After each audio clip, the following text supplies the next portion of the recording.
ઋષભા આગળ વાત કરીએ તો ગુજરાતના મુખ્યમંત્રી ભૂપેન્દ્ર પટેલે બનાસકાંઠામાં દાંતીવાડાની કૃષિ યુનિવર્સિટી ખાતેથી રાજ્યવ્યાપી કૃષિ મેળાનો શુભારંભ કરાવ્યો હતો। ગુજરાતના મુખ્યમંત્રીએ 12 પ્રગતિશીલ ખેડૂતોને સરદાર પટેલ કૃષિ સંશોધન પુરસ્કાર અને એવોર્ડ સહિત પુરસ્કાર એનાયત કર્યા હતા, જ્યાં કૃષિ મંત્રી રાઘવજી પટેલ સહિત મોટી સંખ્યામાં ખેડૂતો અને પશુપાલકો પણ ઉપસ્થિત રહ્યા હતા।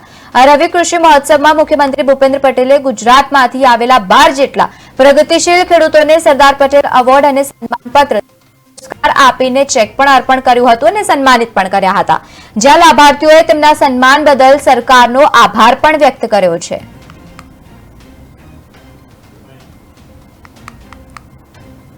આજે સરદાર કૃષિ યુનિવર્સિટી દાંતીવાડા ખાતે રાજ્ય કક્ષાનો રવિ કૃષિ મહોત્સવ 2024 નો શુભારંભ રાજ્યના લોકલાડીલા મુખ્યમંત્રી શ્રી ભૂપેન્દ્રભાઈ પટેલના વરદ હસ્તે અહીં વિશાળ સંખ્યામાં ખેડૂતોની હાજરીમાં કરવામાં આવેલ છે। ભારતીય જનતા પાર્ટીની સરકાર કટિબદ્ધ છે કે ખેડૂતોને ખેતી માટે દિવસે વીજળી આપવી।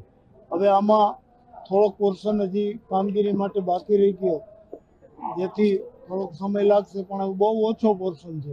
સમગ્ર રાજ્યમાં મોટાભાગના ખેડૂતોને ખેતી કામ માટે દિવસે વીજળી મળતી થઈ ગઈ।